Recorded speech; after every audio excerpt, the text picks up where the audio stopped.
Nous sommes ravis de vous retrouver ce matin pour évoquer un sujet passionnant qui est la veille audiovisuelle dans un dispositif de veille stratégique. Alors, pour commencer, je vais déjà laisser Philippe te présenter, nous dire quelques mots sur qui tu es, s'il te plaît. Eh ben je m'appelle Philippe Mendès, je suis dirigeant et fondateur de la société Médiatri et qui est un éditeur spécialisé dans la veille audiovisuelle. Et pour ma part, donc, je suis Marie Friseau, Customer Success Manager chez Cindup. Donc moi, j'accompagne les clients et les prospects dans la définition de leurs besoins. On met en place la plateforme au sein de leur organisation. Et ce matin, je vais animer ce webinaire. Donc, on est vraiment très content de vous y retrouver et puis de pouvoir écouter et échanger avec toi, Philippe, sur ces différents sujets. J'espère que ça suscitera de nombreuses questions. Je le redis, vous avez une zone de chat à disposition. Usez-en sans souci. On fera un point à la fin sur les questions que vous pourriez avoir. Mais au préalable, on reviendra sur le partenariat entre nos deux sociétés. On évoquera les atouts d'une veille audiovisuelle, les astuces pour intégrer ces sources télé-radio à votre veille stratégique. Et puis, on va finir sur un cas d'usage qui permettra d'illustrer en fait les premiers aspects qui seront un peu plus théoriques.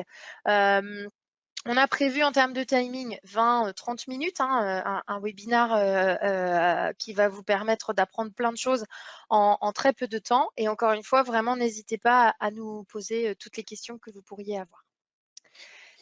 Alors, tout d'abord, je vais présenter Cindup en quelques mots pour les personnes qui ne nous connaissent pas. Donc, on est éditeur de logiciels. On met à disposition une plateforme de veille qui permet aux entreprises de détecter des informations stratégiques qui les animent, que ce soit des opportunités, des risques, tout ce qui est lié à la tendance, à la prospective. Les informations sont collectées, puis analysées en interne, mais soutenues en fait par des moteurs puissants de machine learning pour enrichir automatiquement les articles collectés. Et enfin, dans le dispositif, il y aura évidemment la possibilité de diffuser l'information. Le leitmotiv étant la bonne info à la bonne personne et au bon moment, bien entendu également par le bon canal. L'objectif étant de déployer le dispositif collaboratif pour engager l'ensemble des collaborateurs. Alors, à la base de la surveillance, il y a bien entendu les sources web, mais également les sources télé-radio qui nous amènent à nous retrouver ce matin. Alors, à l'origine, on a remarqué, on nous a longtemps dit que la veille audiovisuelle, c'était plutôt l'affaire de la communication. Pour autant, force est de constater que de nombreuses informations stratégiques sont détectées dans la veille audiovisuelle. On parle de concurrents, on parle d'infos autour de clients, d'événements, d'innovations, de réglementation. D'où le souhait de conclure un partenariat technologique avec Médiatri en juin 2019. Je vais laisser Philippe présenter Médiatri et puis nous présenter les atouts d'une veille audiovisuelle pour Oui, qu'on puisse vraiment mettre les bases dans notre webinaire ce matin. tout à fait. Bah, écoutez, bonjour à tous. Écoutez, je vais vous présenter, je dirais, Médiatri, ce qu'on fait. Donc, Médiatri a été créé en 2007 sur la volonté de pouvoir analyser et enregistrer tout ce qui se dit en télé et en radio afin de pouvoir faire de l'alerte rapidement sur le contenu audiovisuel et ça de manière complètement automatisée. Donc ça fait 13 ans, actuellement que la société existe. On n'est pas un acteur, je dirais, récent dans le panorama. On travaille avec Cindup depuis juin 2019 sur cette approche-là pour pouvoir apporter une valeur ajoutée importante dans le panorama de la veille stratégique notamment, et d'arriver à fournir du contenu qualifié, intéressant pour l'ensemble de ses clients. On peut passer au slide suivant, Marie. Alors, Les aléas du direct, c'est bon, c'est partagé? non, pas encore. Voilà, c'est bon. Donc la veille audiovisuelle, c'est vrai qu'on entend parler, on en entend parler, on ne sait pas trop si c'est finalement, est-ce que c'est pour moi, est-ce que c'est pour mon département, est-ce que c'est pour mon service. Et finalement, on voit que avec de la veille audiovisuelle, on peut répondre à plusieurs enjeux. Le premier d'entre eux, c'est faire simplement de la veille médiatique, être informé de l'actualité, recevoir des alertes sur de la base de mots-clés, celles-ci quasiment en temps réel, puisqu'on livre des alertes sur un délai inférieur à 3 minutes. Donc ça, c'est un exploit technologique aujourd'hui que nous maîtrisons sur l'intégralité de tout type de contenu, que ce soit télé, radio, web TV, web radio et autres. Donc ça, c'est vraiment une force importante. La veille concurrentielle, pour connaître finalement la stratégie de ces concurrents, de savoir comment ils se positionnent, quelle est leur technique, je dirais, de diffusion, quelle est leur stratégie de communication, comment ils ont diffusé sur les médias, à quelle fréquence, sur quelle période, pouvoir remonter le temps et de se dire est-ce que certains acteurs ont communiqué sur telle période ou non. Donc ça, c'est vraiment un outil qui est assez reconnu et fort pour ces besoins-là. La gestion de crise, donc c'est le cas, je dirais, de situation actuelle. La gestion de crise pour savoir quelle est la stratégie de communication que je dois adopter en temps de crise vis-à-vis de mon entreprise. Quel est le message qui est ressorti au niveau public dans la télé et la radio sur mon entreprise, sur mes activités, sur mes services, pouvoir mesurer si cette approche-là a un impact positif, un impact négatif, et de pouvoir ensuite adapter encore une fois ma stratégie et répondre à l'attente de mes clients. Ce qui fait partie également de toute la partie notoriété. Donc finalement, on rentre dans la suite avec la notoriété pour dire, bah voilà, je veux savoir si mes clients sont satisfaits de mon produit. Est-ce que ma campagne sur tel produit a été bénéfique? Est-ce que je veux la comparer avec telle autre campagne? Est-ce que j'ai un acteur concurrent qui a pu intervenir là-dessus? Voilà comment mesurer la notoriété. On parle également de ROI parce que être alerté de manière rapide et en temps réel permet souvent et la plupart du temps de pouvoir adapter sa réponse et surtout anticiper la stratégie de communication sur des enjeux qui peuvent être très importants vis-à-vis de votre entreprise.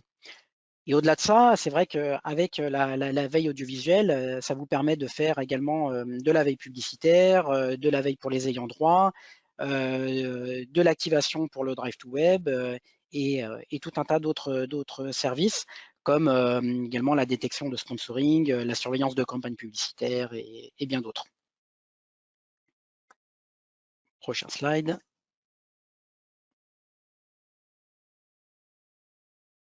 Ça vient. Je pense qu'il y a un petit décalage, mais Ouais, j'avais anticipé.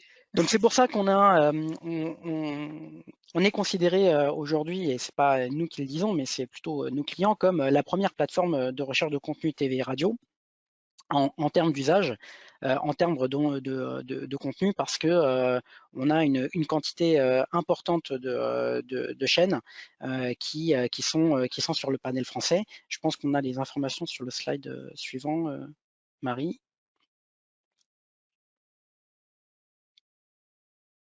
Voilà. Donc c'est vrai que la solution Keywords vous apporte une vraie globalité dans cette approche-là. On a aujourd'hui un panel de plus de 5000 chaînes à la demande du fait de notre couverture internationale. Nous avons des points de captation en France, au Portugal, au Qatar, aux États-Unis, qui nous permettent en propre de pouvoir faire l'acquisition de tout type de contenu international et également français, avec une certaine flexibilité, une certaine facilité et de pouvoir répondre très rapidement à la demande de nos clients.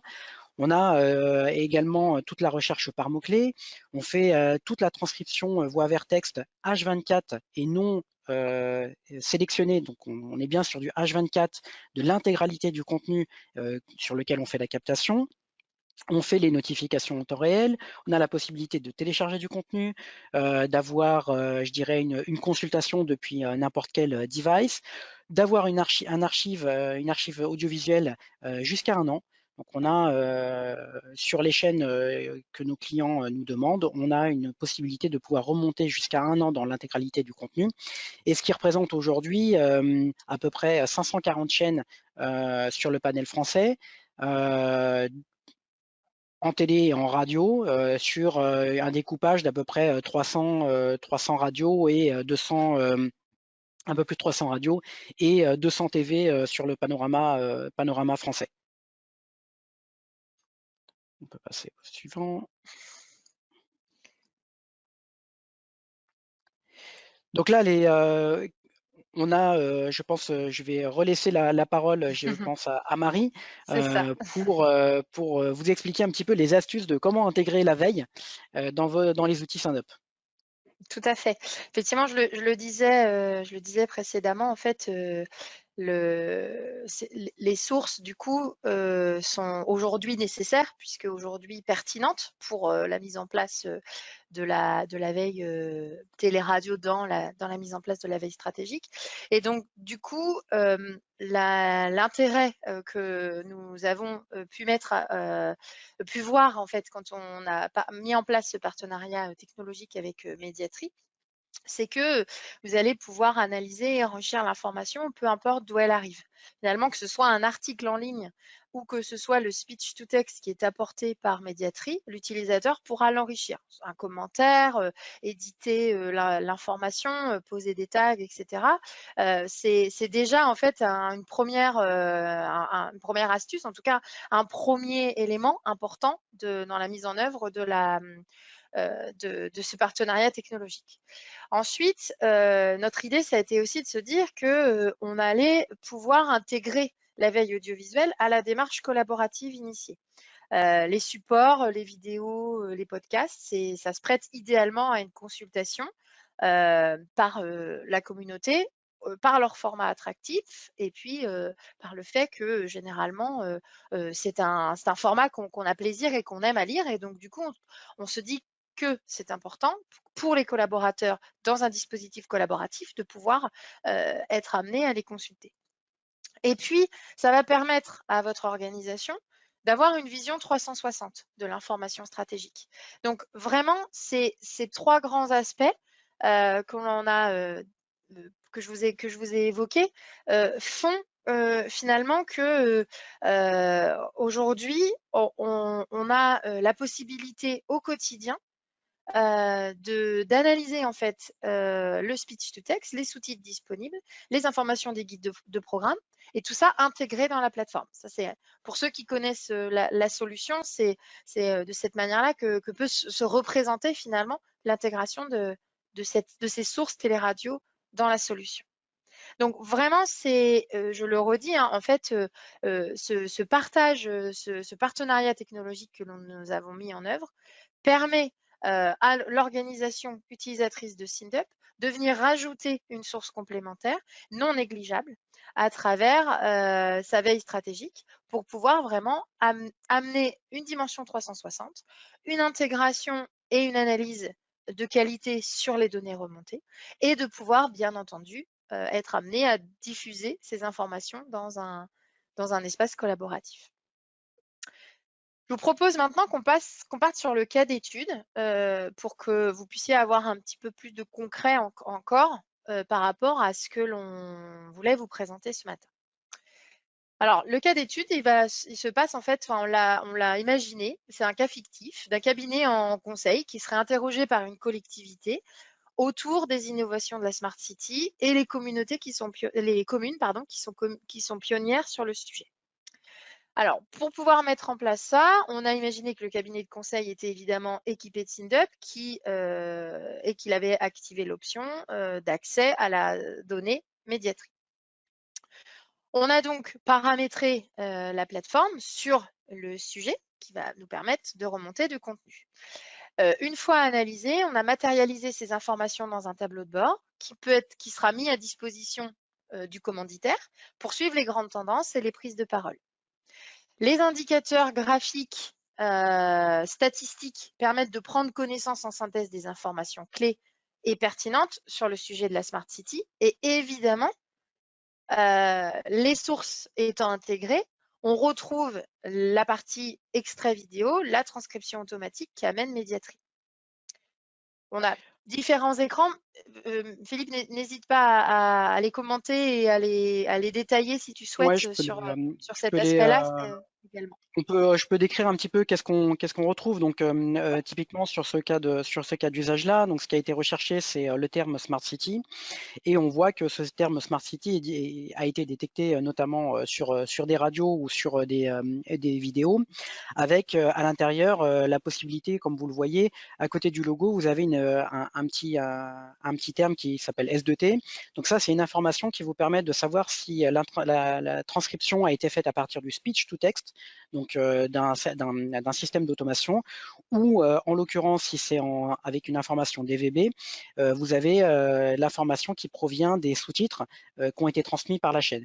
Donc tout ce contenu-là est un contenu qu'on indexe, qu'on rend disponible et qui vous permet de créer des petites séquences d'alerte, je dirais, de quelques minutes et de vous localiser à l'intérieur. Donc là, vous avez en l'occurrence, je dirais, le déroulement de France 3 sur la séquence qui avait été détectée et dans lequel vous pouvez vous localiser à l'intérieur, voir le terme qui a été sélectionné, pouvoir cliquer sur n'importe quel mot présent dans le texte ci-dessous du player qui lui est timestampé, c'est-à-dire qui est horodaté avec l'ensemble des images, d'avoir une visualisation, je dirais, contextuelle à travers les thumbnails qui se trouvent en bas du texte pour voir si si l'élément correspond à votre recherche ou si par exemple vous êtes sur une séquence qui serait à l'intérieur d'une autre séquence, par exemple. Donc là, on voit bien qu'on est dans un journal, on est dans les sujets des municipales, sujets je dirais, de candidature pour Lyon, et on parle de la thématique de Smart City. Donc cet élément m'intéresse, cet élément, j'ai la possibilité de pouvoir le partager grâce au bouton export que vous avez là, ou alors de pouvoir le resélectionner et de dire bah, voilà, je veux plutôt la séquence qui démarre à midi 12 et 20 secondes et qui finit à midi 14 et 17 secondes. Vous avez la possibilité de réajuster le timecode qui vous intéresse pour pouvoir le sélectionner et ensuite repartager l'extrait en question.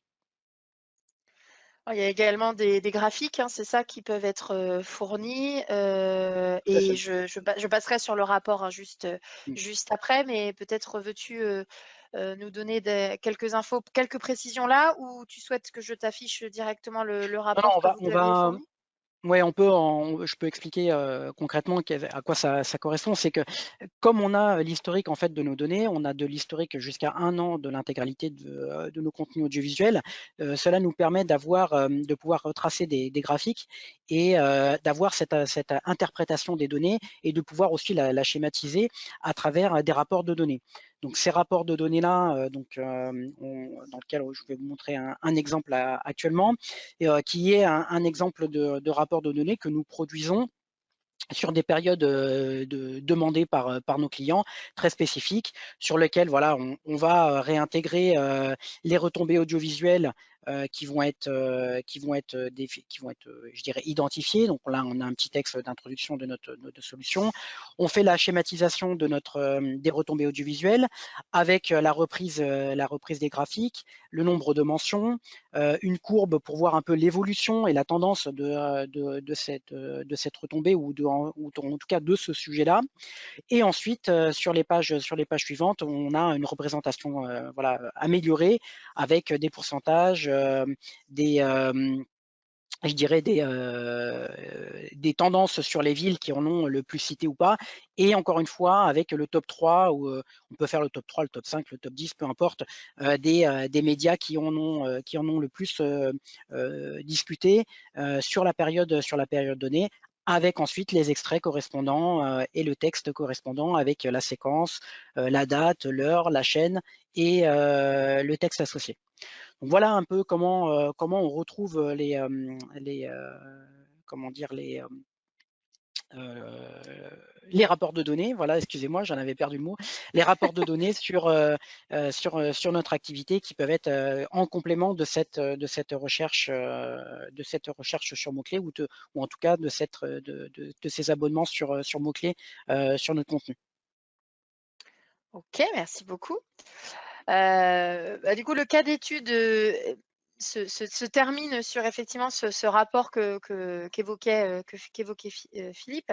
Moi, je voulais juste conclure par rapport à la partie plutôt collaborative avec notre collaboration avec Mediatry pour dire que la connexion et l'intégration de ces sources de données est une démarche globale à SINDUP. On a d'autres bases de données qui sont accessibles. On en a quelques-unes qui sont présentées ici. On peut en reparler. Je ne vais pas aller beaucoup plus loin sur ce sujet-là. L'important, c'est vraiment de répondre à vos premières questions qui nous arrivent sur la suite. Donc, voilà, mais c'était important de dire que pour nous, c'est essentiel et c'était nécessaire de pouvoir avoir ce partenariat technologique avec Mediatry pour apporter à nos clients des sources de données complémentaires et qu'il en existe d'autres, comme vous avez pu le voir précédemment. Alors, j'ai quelques questions qui sont arrivées. Je vais commencer. Alors, Philippe, je les lis, je les prends, j'en prends connaissance avec toi, et puis on y répond. N'hésitez pas à nous en poser d'autres, à nous dire si c'était pas clair ou s'il y a des choses qui manquent de précision. Il y a une première question qui est quel est le temps d'archivage des sources sur SINDUP? Tu parlais de mise à disposition de l'information et de pouvoir revenir sur une année. Est-ce que aujourd'hui, alors par rapport à à SINDUP, moi je peux répondre sur cet aspect-là, mais est-ce que ça sous-entend que dans le cadre de notre partenariat technologique, on accède bien à ces remontées d'informations depuis une année également? Tout à fait, oui. Aujourd'hui, c'est sur le panorama français, notamment, on s'engage à pouvoir avoir du contenu jusqu'à 365 jours, donc jusqu'à un an, sur l'intégralité des télés et des radios françaises, nationales, régionales et locales. Ok. Alors, il y a une autre question qui arrive qui est est-ce qu'il y a des statistiques sur les tendances négatives et positives sur ces mots-clés? Est-ce que l'analyse du sentiment est possible? Alors, sachant que côté SINDUP, aujourd'hui, l'utilisateur peut déjà récupérer l'information qui lui arrive de Mediatry et venir poser une tonalité dans la solution. Cette option-là existe. Pour le moment, côté SINDUP, en tout cas, on a privilégié plutôt le côté manuel euh, pour, euh, pour des raisons d'outils, très clairement. Et par habitude, nos clients préfèrent la notion d'analyse du sentiment manuel. Maintenant, on a tout à fait la capacité de se brancher sur l'analyse du sentiment automatisé. Est-ce qu'il y a cette notion-là dans votre produit, Philippe? Est-ce que c'est d'ailleurs pertinent? Parce que finalement, on pourrait aussi se poser la question de savoir si est-ce que c'est réellement au prestataire de le fournir ou est-ce que c'est pas plutôt à l'utilisateur de venir dire ce qu'il en pense de cette info-là. Je te laisse nous donner ton retour. En fait, nous, ce qu'on voit, c'est que donc oui, c'est possible d'avoir ce type d'information-là, mais aujourd'hui, elle est gérée de manière à la demande vis-à-vis de nos clients. Pourquoi? Parce que autant faire de la transcription voix vers texte en continu H24, ça a du sens pour être sûr de ne rien louper. Générer de la tendance et de dire que entre 1h du matin et 3h du matin sur TF1, c'est positif ou négatif, malheureusement, ça intéresse pas beaucoup de monde. Donc, il y a une vraie réalité économique autour de ça.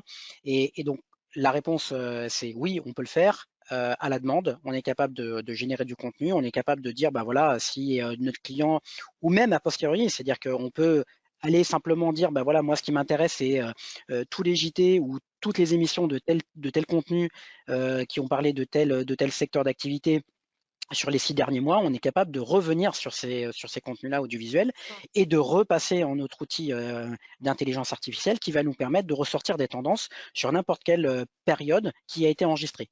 Notre objectif pour nous, c'est de conserver l'intégralité du contenu, d'avoir une garantie sur la disponibilité de ce contenu-là. Une fois que le contenu est là, qui nous sert de format pivot, celui-ci nous permet de pouvoir y intégrer n'importe quel type d'intelligence Mmh. artificielle, que ce soit de la tendance, que ce soit de la détection de logos, que ce soit Mmh. de la détection d'images ou bien d'autres fonctionnalités qu'on peut retrouver aujourd'hui sur le marché.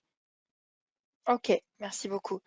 Alors il y a une question également sur, la couverture internationale. Alors quelqu'un qui dit, j'ai peut-être, je me pose des questions, j'ai entendu des choses, mais je voudrais juste qu'on reprécise. La couverture internationale des sources télé-radio, tu l'as évoqué. Est-ce que tu peux juste en synthèse, redonner les informations sur la couverture aujourd'hui que Mediatri a à l'international? Alors sur cette partie-là, on a une couverture internationale puisqu'en fait on récupère des flux, on a des positions satellites à l'international en France, au Portugal, au Qatar, aux États-Unis qui nous permettent d'avoir une couverture mondiale sur l'intégralité des flux de télé et radio. Ces accès-là nous permettent de le faire en fonction des besoins également de nos clients. Donc aujourd'hui, on a un panel de plus de 5000 chaînes disponibles et connectables très rapidement dans nos interfaces. J'aurais aimé pouvoir le faire sur l'intégralité des flux, sauf que ça représente quand même une quantité de données impressionnante. Et aujourd'hui, tous nos clients ne sont pas à un instant T, je Ouais. dirais, demandeurs de l'intégralité des flux provenant du marché international. Donc on le fait pour certains clients. On a déjà une couverture actuelle qui est en production pour des clients sur le marché espagnol, portugais, italien, allemand, UK. Donc on a ces flux-là qui sont en production pour nos clients. Et très rapidement, on pourrait imaginer de câbler la Belgique, la Hollande, la Suisse, le Danemark, je dirais Mmh. tout type de pays, le Canada, les pays francophones, les pays du Mmh. Maghreb, l'Afrique, voilà. Du fait de nos positions, on a déjà accès à ces chaînes-là, nous avons la possibilité de les recevoir.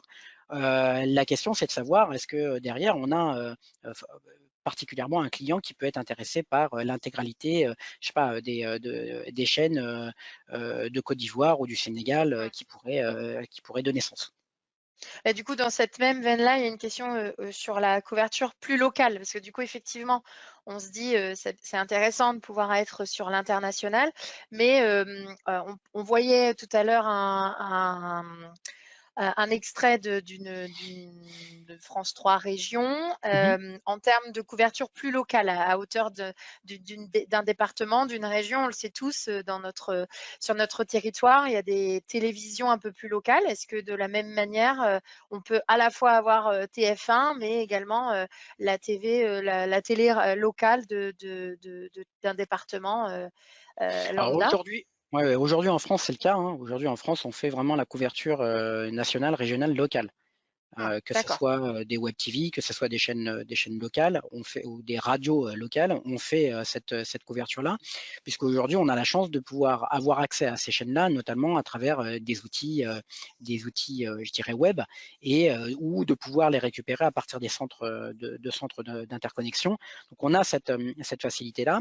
Ce qui est plus difficile, je dirais, dans certains autres pays internationaux, comme notamment certains pays d'Afrique, où la possibilité de pouvoir avoir des points, je dirais, de récupération des données est plus compliquée que celle qu'on pourrait avoir en Europe ou aux États-Unis ou au Canada. Mm. Donc la question, c'est on est capable de le faire. Simplement, il faut, dans certains cas, peut-être avoir une étude un peu plus approfondie de certains supports, de savoir est-ce que le contenu va être de qualité? Est-ce qu'il va être envoyé de manière continue, je dirais, sur cette chaîne ou ce point de diffusion? On sait que beaucoup de chaînes utilisent les supports de type YouTube, Dailymotion et autres pour avoir l'accès à la web TV. On a la Mm. possibilité de récupérer ces flux-là. Même les contenus de chez Twitch, nous avons la possibilité de les surveiller. Donc on a vraiment cette capacité-là et on sait le faire. Aujourd'hui, on a tous les outils en place pour le faire et de pouvoir demain dire, bah voilà, moi je veux suivre tel acteur sur Twitch qui diffuse des thématiques, je sais pas, sur le Smart City. On a la possibilité de faire la surveillance. Ok. Je vais prendre une dernière question. Il y en a encore qui m'arrivent, mais on va devoir ensuite vous laisser pour respecter notre timing. Mais malgré tout, on est à votre disposition et je vais afficher mes coordonnées et je retransmettrai à Philippe évidemment s'il y a des questions qui concernent Médiatrie. La dernière question, c'est au niveau du tarif. On demande à plusieurs reprises quel est le coût, à quel tarif devons-nous nous attendre pour pouvoir avoir ce type d'information.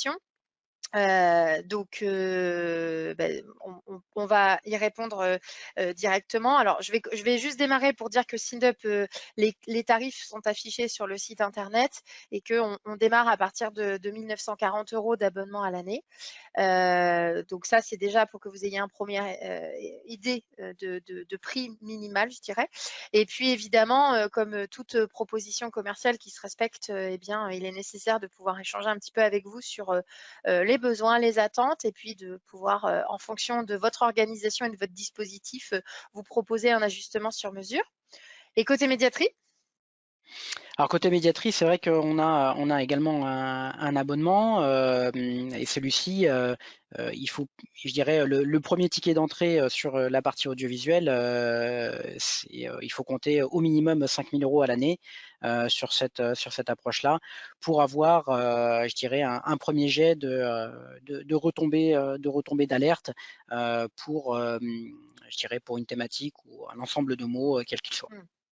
Ok, donc globalement, si on résume la situation par rapport à cette question-là, entre 8 et 10 000 € déjà, on peut avoir une première étape. C'est un budget qui aujourd'hui correspond à l'intégration et à la mise en place d'un dispositif SINDUP Médiatrie dans le cadre de notre partenariat technologique. Voilà. C'est ça. Écoutez, merci beaucoup Philippe. Merci Merci Marie. aussi à ton équipe, donc Kelly pour la préparation de l'échange.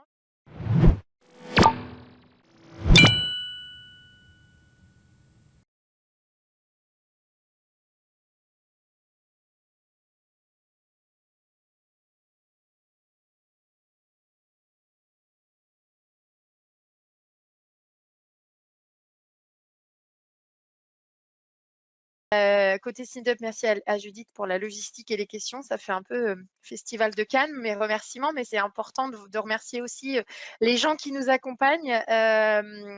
N'hésitez pas à nous contacter en direct pour poursuivre les échanges. Je vous souhaite une très bonne journée. Au plaisir. Merci à Philippe, je vous. te laisse si tu veux remercier également. Oui, également, c'est vrai que merci Marie, merci Judith, merci Kelly pour le support également de mon côté. Et puis merci à vous d'avoir pu participer à ce webinaire et j'espère qu'on a pu vous donner l'intégralité des informations qui étaient en suspens de votre côté et sur lesquelles on pourra peut-être répondre ensemble, je l'espère, avec SINDUP. Rééchanger avec grand plaisir. Tout à fait. Merci à tous. On vous souhaite une très bonne journée et on vous dit à Merci très beaucoup. bientôt. Merci beaucoup. À bientôt. Au revoir. Au revoir.